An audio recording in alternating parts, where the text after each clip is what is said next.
Beatriz Müller, licenciada en Psicología UBA, especialista en enfermedades psicosomáticas, es docente y formadora de profesionales, dirige el Centro de Investigación y Asistencia Psicosomática CIAPSI, que funciona desde 1989 y preside Salud Activa, una organización sin ánimo de lucro que desde 1990 se dedica al abordaje de la violencia, el maltrato y el abuso sexual infantil. Desde 2003 organiza y preside los congresos y jornadas regionales, nacionales e internacionales sobre violencia, maltrato y abuso que se realizan anualmente. Diseñó diversos programas de capacitación sobre violencia y abuso sexual destinados a agentes públicos y privados. Es autora de Madres de Hierro, Prevención del Abuso Sexual en la Infancia, los dibujos en el abuso sexual infantil. ¿Está por ahí, Lea, Marita? Buenas noches. Sí, acá estoy. ¿Cómo anda, licenciada? ¿Cómo está? Muy bien, muy bien. ¿Y vos, Cristian? Bien, bien. Un gusto y un placer y un honor tenerla acá. Vos sos mi referente. Yo empecé a trabajar con vos y, como decía antes, tuviste algunas palabras en este trabajo, en esta profesión y en este trabajo, en esta labor que vos tenés, que es muy complicada, y yo era recién un pichón y me acuerdo que tus palabras, que es el día de hoy, siempre las recuerdo, que me dijiste que capaz uno, siendo masculino, puede enseñarle a una pacientita que no todos los masculinos son peligrosos. Así es. Y a mí eso me ayudó mucho porque no sabía cómo trabajar. Y bueno, Marita, contanos un poquito en qué estás trabajando ahora, qué cuestiones hay actualmente. Mira, siempre en lo mismo, o sea, yo vengo trabajando desde el 99, desde que comenzamos con Salud Activa, que vos sabés que cuando arrancó no tenía el objetivo de trabajar ni con violencia y mucho menos con abuso sexual contra la infancia. En realidad nuestro objetivo inicial era la formación de profesionales que recién se recibían para que pudieran ayornar, digamos, lo aprendido en la facultad a la realidad del conurbano bonaerense. O sea, es que nosotros estamos en Merlo, provincia de Buenos Aires, y bueno, es toda esa zona donde vos tenés una realidad completamente distinta a la que te muestran mientras estás en la universidad. Y sacamos el primer programa, que fue el que se llamó Asistir, y que tenía ese objetivo, formar profesionales, pero como brindaba un espacio asistencial a la comunidad, lo que la comunidad nos devolvió como demanda fue las temáticas de violencia y de abuso sexual. O sea, que nos tomó de una manera toda esta temática que es imposible, no hay vuelta atrás. Es decir, yo siempre digo que estos temas son camino de ida.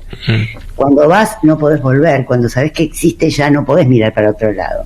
Entonces lo que tuvimos que hacer es hacer un gran esfuerzo de capacitación, de autocapacitación, o sea, como equipo. Trabajamos mucho, investigamos, bueno, hicimos de todo, y vos bien mencionabas algunos de los libros que escribimos, la mayoría son en coautoría con Cecilia López, que es mi compañera de ruta en esto, una gran psicóloga que se dedica a lo que es el abordaje en niños, es excelente con niños, y bueno, con ella hemos estado investigando, trabajando todos estos años y produciendo bibliografía, que es lo que falta también, ¿no?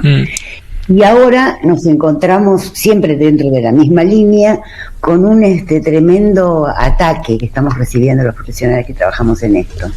Es decir, hay hace ya mucho que empezó, pero ahora en este último tiempo se ha como intensificado, que es la búsqueda de argumentos, digamos, argumentos defensivos para los agresores sexuales o para los agresores, a los violentos graves, ¿no? Vos, a ver, ¿cómo sería en la práctica?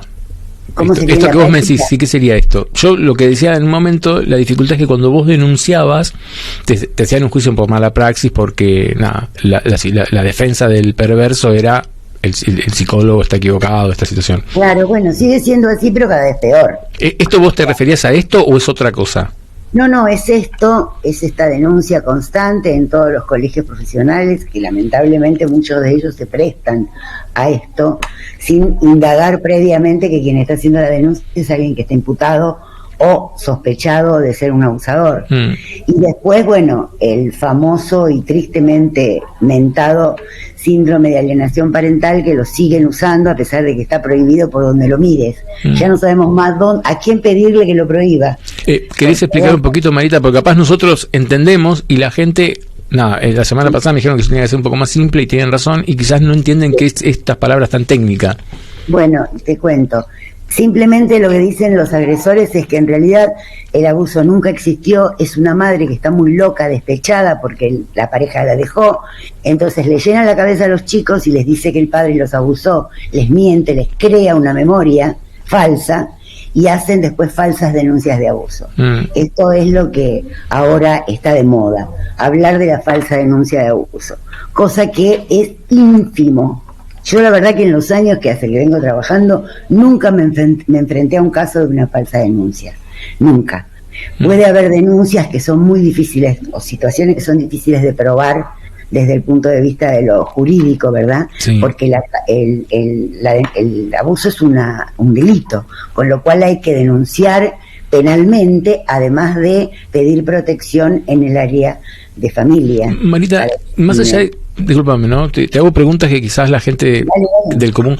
Nosotros no, pero supongamos que nosotros no somos profesionales y vos te enterás, sos una vecina y te enterás de esto. ¿Qué tendrías que hacer? ¿Cómo haces para...? Y mirá, si sos una vecina cercana, lo primero que tenés que hacer es ver quién de la familia puede ser un adulto protector, porque lo que tiene que haber siempre, antes de actuar frente a una sospecha de abuso, es la existencia de un adulto protector. Un adulto que cuide a ese niño o a esa niña a partir del momento de la denuncia, porque sabés que la mayoría de los abusos sexuales contra las infancias se dan dentro del hogar, son intrafamiliares. El orden, digamos, de los agresores es padre, padrastro, abuelo, tío, primos, parientes cercanos, amigos muy cercanos, educadores, o sea... Cuando es afuera podés recurrir a los padres, claro, a la familia, pero cuando es adentro muchas veces se da también en el contexto de una situación de violencia de género muy grave, sí, donde la mamá tampoco está en condiciones de verlo o de proteger a ese niño. Entonces hay que buscar en la familia ampliada a ver quién puede ocuparse de ese rol, porque es fundamental. El niño tiene que encontrarse con un adulto que le crea lo que le pasa, que pueda escucharlo, que pueda actuar, accionar para que esto deje de ocurrir. El abuso sexual es, para decirlo de una manera simple, es la intrusión de la sexualidad adulta, o sea, la genitalidad adulta en un niño que ni siquiera entiende ni cómo se llama ni qué es lo que le pasa.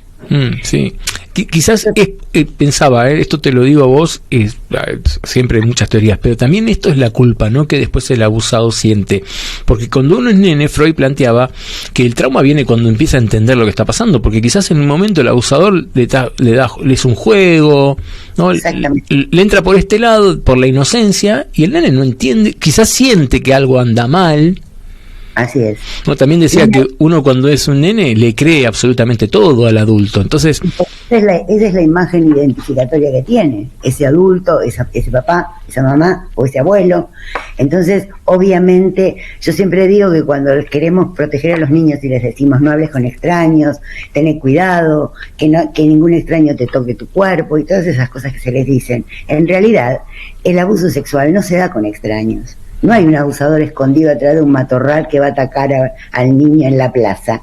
El abusador siempre es alguien cercano, es alguien que está al lado del niño, con lo cual ese tipo de recomendaciones queda como desajustada por la realidad. Y acá me parece muy bueno plantear lo que vos estás diciendo con el tema de qué quiere decir abuso, ¿no? Porque vos decís, no hay un abusador detrás de un matorral. El que está detrás del matorral no tiene esto de abuso, porque también el abuso tiene que ver con esto de... Con un proceso. Claro. El abuso hacia la infancia es un proceso que se va dando de a poco, que se diferencia tremendamente de lo que es la agresión sexual o lo que comúnmente llamamos una violación, que es un ataque sexual, que puede ser único y que es el del que está atrás del matorral. En realidad las víctimas suelen ser mujeres o adolescentes, pero niños es muy raro que haya ese tipo de ataque. Los abusos planteados así, que incluso ni habría que llamarlos abusos, porque abusos incluso es una palabra como suave para lo que realmente le pasa a ese niño, ¿no? Es una agresión sexual, pero tiene un proceso. Proceso que lleva bastante tiempo. Como vos bien decías al principio, ¿qué hace el agresor? Capta, elige a ver qué niño, entre comillas, ¿no? ¿Qué niño va a ser aquel que va a poder mantener lo que hace que el abuso se perpetúe? ¿Y qué características este abusador ve en ese nene o en esa nena? Generalmente, bueno, si hay una relación muy directa con ese niño o esa niña, sabe que, digamos, su autoridad está por encima. También suelen ser niños que acatan, que son silenciosos o que tienen otro tipo de problemáticas. El abuso, por ejemplo, en niños con discapacidades es tremendo, suele darse muchísimo. Sí. O sea, tiene que ver con la vulnerabilidad. Cuanto más vulnerable lo ve, digamos, más posibilidades tiene de que esto se pueda lograr, porque lo que necesita es que el niño calle, que no cuente, que no diga. El secreto es lo que mantiene el abuso en el tiempo, o la agresión en el tiempo. Y que va creyendo, ¿no? Empieza con un juego, unas cosquillitas, después de las cosquillitas pasa a ya otro tipo de interacción sexual, y a lo largo del tiempo termina con la penetración. O sea, esto es así. En tu experiencia, Marita, ¿hay estadísticamente una edad que, digamos, hay un mayor riesgo en los niños? Que vos me decís de tal edad o... No, porque en realidad eso depende mucho del caso. Hay bebés que son abusados sexualmente. Hay niños de 5 años, de 4, de 8, algunos, si hacemos una estadística, quizá el promedio estaría entre los 6 y 7 años. O también, digamos, que sea menor de 3, tiene la ventaja de que el niño todavía no tiene acceso al lenguaje, y aunque quiera contar, apenas si puede decir algunas palabras y ni siquiera sabe cómo decir lo que le hacen. Y yo soy mamá, ¿no? Soy papá. ¿Cómo puedo, vos me decías, ni siquiera tiene lenguaje? ¿Qué signos yo puedo ver en cualquier edad, ¿no? Que vos me decís, digo, por ejemplo, hay un signo que para mí es, quizás vos sabés más que yo en esto, la verdad que yo no trabajé nunca más con estas cuestiones, sí, así con lo que trabajé con vos y después por arriba, pero esto de un nene hipersexualizado. Eso es un síntoma de que acá hay algo raro, ¿no? Exacto, sí. Cuando los niños conocen de sexo más de lo que debieran de acuerdo a la edad que tienen. Por esto que yo mismo te estoy diciendo, hay un proceso de crecimiento psicoevolutivo en el niño, y para que pueda conocer determinadas cosas lo tiene que ir atravesando. O sea, cuando el niño tiene conocimientos sobre la sexualidad no acordes a su edad, eso es un llamado de atención. Cuando el niño tiene cambios abruptos también en su modo de ser, por ejemplo, un niño que es sociable, sonriente, risueño, de pronto empieza a estar taciturno, se esconde por los rincones, tiene un cambio importante, eso también hay que prestar atención, porque son muchos los indicadores que hay. En los dibujos suelen expresar también lo que les pasa, y en los juegos. El juego es el espacio ideal para detectar todo esto, ¿no? De hecho, actualmente, en esta última edición del DSM-5, el trastorno por estrés postraumático fue, digamos, replanteado en esta última edición, sobre todo por el tema de los niños menores de 6 años, donde desde ahí le dan al juego el mismo valor que la palabra. O sea, plantean que la sintomatología del estrés postraumático se puede mostrar a través del juego, a través de las pesadillas, aunque no se pueda identificar el contenido, el hecho de tener pesadillas recurrentes. Hay una serie de indicadores que realmente el DSM-5 nos provee, que nos permite a nosotros diagnosticar este estrés postraumático, que además es importante destacar que el estrés postraumático no se da por cualquier cosa. Un estrés postraumático se da por 3 motivos: o porque el niño estuvo expuesto a la muerte propia o de alguien muy cercano, una muerte violenta, no una muerte, digamos, de una enfermedad. Padeció algún accidente grave, él o alguien cercano, o una agresión sexual. No hay otra razón por la cual podamos ver indicadores de estrés postraumático en un niño. Entonces, esto es muy importante porque, bueno, te ayuda al momento del diagnóstico, sobre todo en aquellos niños que no tienen todavía acceso al lenguaje. Porque lamentablemente la justicia lo que espera cuando uno hace una denuncia de abuso, es que el niño vaya a lo que se llama la declaración testimonial, que bueno, que se toma en cámara Gesell, supuestamente con todos los recaudos para que el niño no se sienta revictimizado, ni acosado, ni nada, que después en la realidad no es tan así, pero bueno, eso daría para una larga charla. Pero esperan que el niño relate el abuso como si fuera un adulto. Claro. Que cuente, me pasó esto en tal momento, en tal lugar, tal día, o sea, con precisiones que un niño pequeño no puede dar bajo ningún concepto.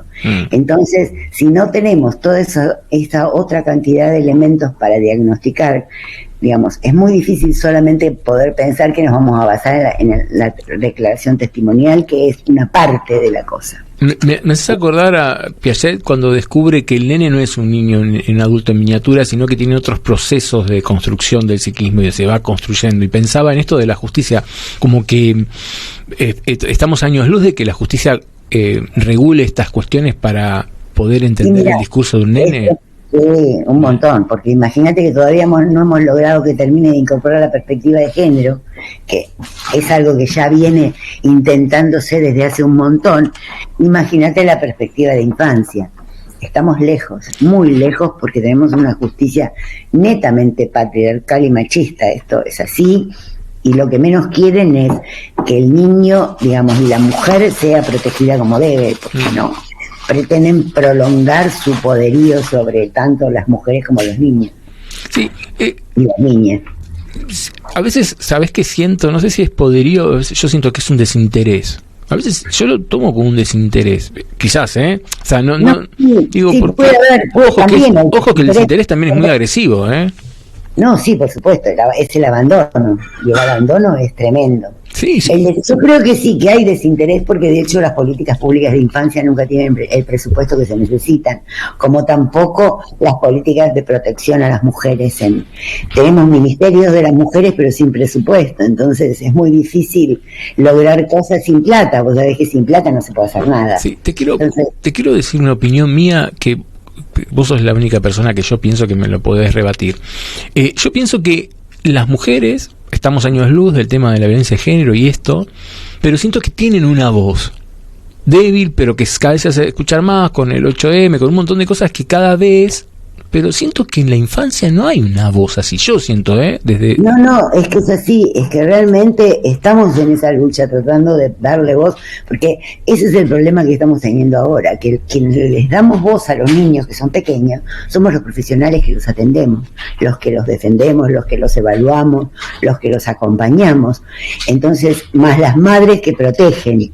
Ese colectivo de madres protectoras y de profesionales comprometidos es el colectivo que está siendo atacado en este momento de una manera feroz, pero feroz, con denuncias penales, con lo que se te pueda ocurrir, con ataques incluso personales. O sea, las redes sociales han sido una vía de ataque impresionante. Todo el tiempo nos postean cosas horribles, o sea, realmente el ataque es muy grande y bueno, y mienten mucho, mienten y nadie dice nada, o sea, mienten, total, algo va a quedar si vos mentís. Sí, por supuesto. Hay que dicen que las denuncias falsas son más del 60%. Hay un grupo ahí que está hablando de eso y mencionan una investigación del CONICET que sacó ese número. Y hace poco otro medio, un poco más investigativo, estuvo buscando a la persona que había hecho esa investigación en el CONICET, que fue en el año 2000, además, de 2001, viejísima. Y esta persona le dijo que había sido una pequeña muestra de 50 personas y que no tenía nada que ver con la temática que estaban planteando ellos. O sea, por eso te digo, trastocan todo, subvierten las cosas. De hecho, esto que te decía de la madre que aliena al niño o que le llena la cabeza y todo lo demás, usan para detectar ese supuesto problema los mismos indicadores que nosotros usamos para detectar el abuso. Entonces es muy perverso, ¿entendés? Sí. Un niño que ha sido víctima de abuso tiene un montón de indicadores que ellos dicen que es porque la mamá le llenó la cabeza. Sí. Entonces Es un problema muy serio. Las madres están muy solas. Ahora, bueno, en este último tiempo se han ido constituyendo bastantes colectivos alrededor de este tema. Nosotros también como profesionales nos hemos unido porque realmente es algo que en soledad es muy difícil de soportar, porque además te afecta. Llega un momento en donde vos decís, ¿pero qué estoy haciendo? ¿No? ¿Cómo puede ser? Estoy tratando, me sancionan o me quieren pegar porque hago bien el trabajo. Yo a veces lo tomo a chiste y digo, bueno, tengo tantas denuncias y dicen tantas barbaridades de nosotros, es porque estamos cada vez trabajando mejor. Sí, tal cual. Ladro, como ladran Sancho, señor que cabalgamos. Tal cual. Marita, no sé si vos, esta conceptualización que hay ahora de las vejaciones, como que como un concepto más amplio de la cuestión de la agresión, como más sutil también, ¿no? Sí, porque tiene que ver con involucrar todo lo que tiene que ver con el ataque al ser, digamos, y ataques morales, por ponerle un nombre, ataques, digamos, a la personalidad de cada persona y a la tarea, ¿no? ¿Vos lo ves como una manera de disolver un poco la fuerza de las palabras como abuso, como agresión, o como algo positivo de tener en cuenta detalles? No, a mí me parece que los detalles están, pero tampoco suavicemos, porque si suavizamos es peor, ¿no? Si le ponemos palabras más suaves, es como seguir invisibilizando. Acá lo que tenemos que lograr es visibilizar cada vez más y acompañar cada vez más. Por eso se están uniendo tanto las madres como los profesionales, como digamos junto con todo el movimiento feminista, que también está acompañando. Por eso nos atacan diciendo que somos feminazis, feministas radicales, bueno, todo lo que se te pueda ocurrir, que queremos destruir al hombre, que lo queremos sacar de la escena, un montón de barbaridades que no tienen nada que ver con lo que nosotros realmente queremos, que es la protección de la infancia. Sí, indudablemente. Marita, para las últimas preguntas, así te libero. Esto del el estrés postraumático a veces genera amnesia, que dura tiempo, ¿no? O sea, amnesia que la víctima no recuerda qué sucedió. Así es, eso es muy común. Sí.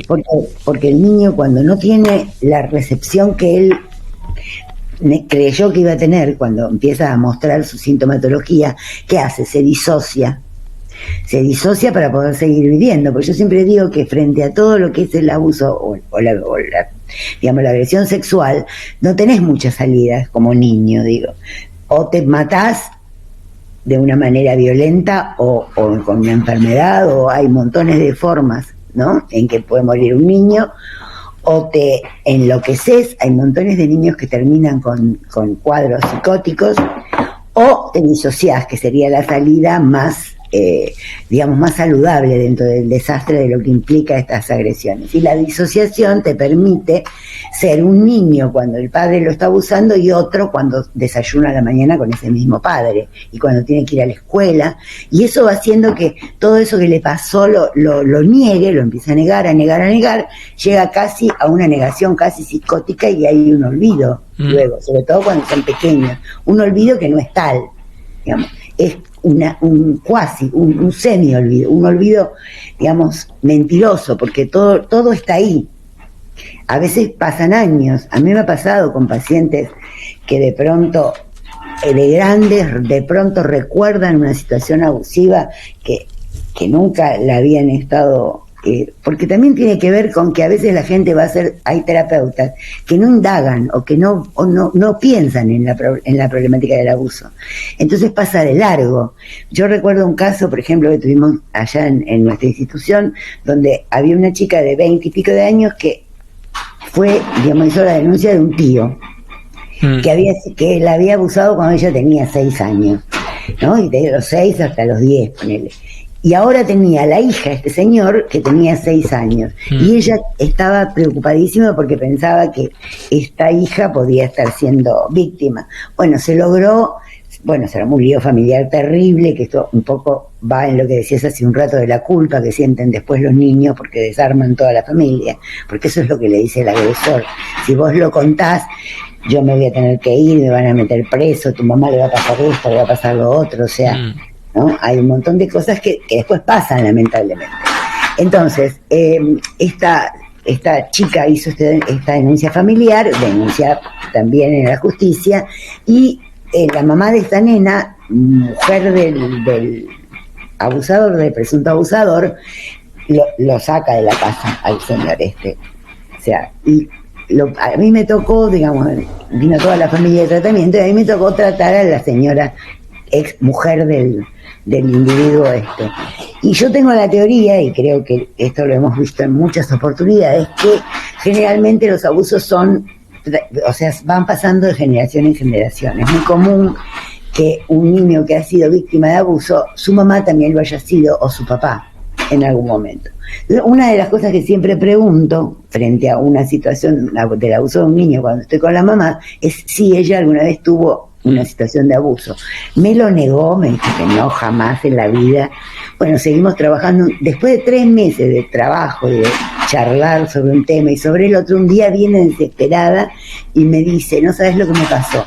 Me desperté y me senté en la cama y me acordé que cuando yo tenía 7 años, atrás de mi casa vivía un hermano de mi abuelo, un tío abuelo, que nos sentaba en la falda y nos tocaba. Se acordó de pronto, así de la nada, ¿no? O sea, esto pasa mucho. Marita, las últimas 2 preguntas. Dale. Vos que trabajaste mucho en esto, ¿se puede sanar de una persona de esta situación? Por supuesto que se puede sanar.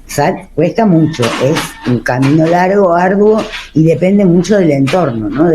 Por eso digo que el entorno familiar que le cree al niño, que lo protege, que lo cuida, que se siente querido, amado, y bueno, eso va sanando y con tratamiento, y además también tiene que ver con que el niño tiene que ir resignificando eso que le pasó cuando era chiquito, porque recién va a entender realmente qué fue lo que le pasó cuando arribe a la adolescencia, cuando conozca lo que es la genitalidad.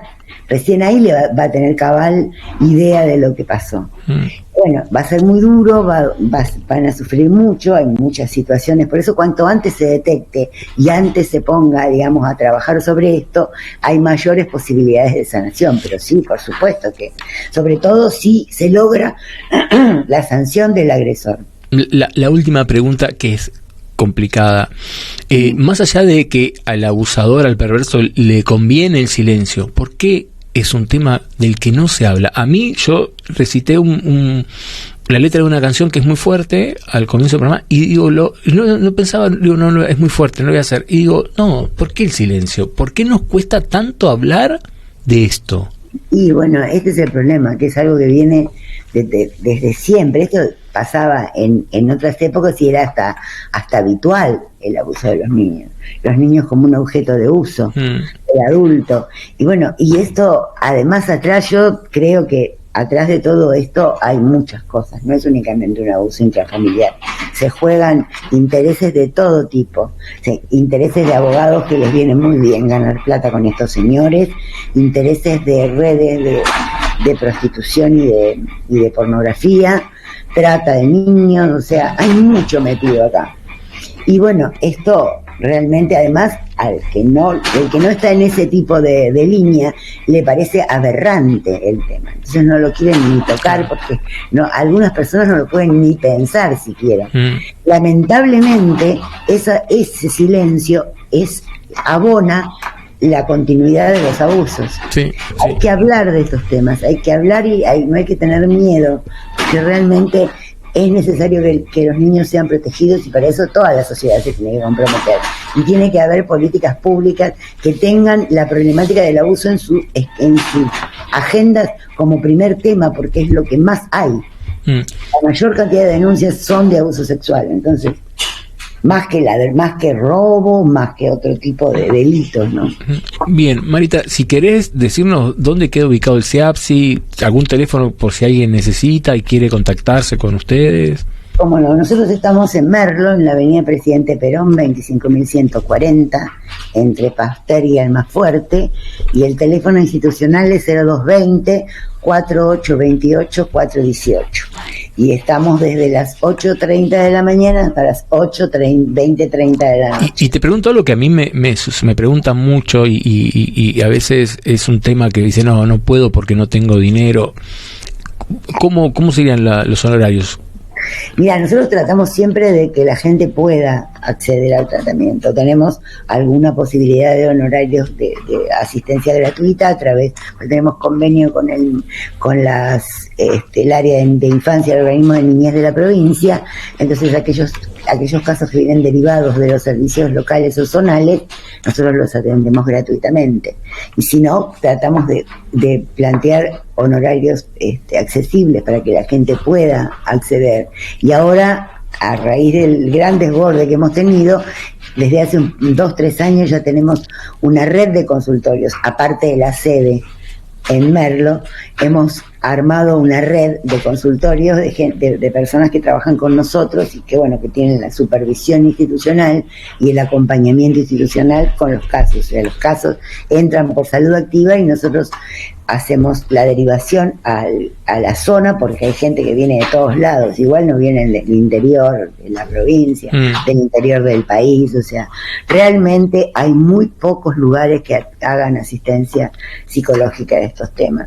Nos sigue desbordando siempre, armamos cosas, y además otra de las cosas que nos está pasando hoy es que cada vez hay menos psicólogos o psicólogas que quieran trabajar con estos temas, justamente por el ataque que reciben, la cantidad de denuncias, tienen miedo, no quieren involucrarse con cuestiones jurídicas, judiciales. Entonces, cada vez, nosotros antes, yo lo veo, porque antes cada vez que abríamos una convocatoria para la capacitación e información de profesionales, venían un montón, ahora cada vez vienen menos, con lo cual eso también baja la cantidad de posibilidades y ahí estamos, luchándolo. Bueno, Marita, te agradezco un montón, te quiero mucho, te admiro un montón y las puertas de este espacio están abiertas para con lo que necesites. Igual, capaz el mes que viene podemos, si querés, trabajar otro tema que nos sirva, que a la gente que pueda.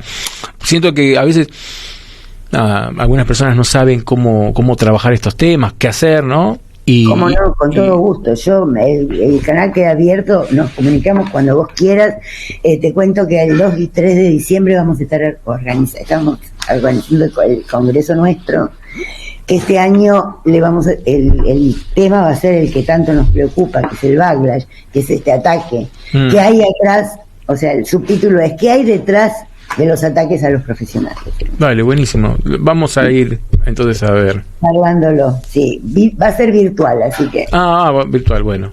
Sí, para todavía lo vamos a seguir con la virtualidad, que la verdad es que creo que llegó para quedarse. Sí, es cómodo. Sí. Bueno, Marita, muchas gracias, No, por favor, gracias. Cristian, un gusto como siempre. Gracias. Te mando un beso. Un abrazo. Mando un beso a todos los escuchas. Dale, gracias. Un abrazo, gracias.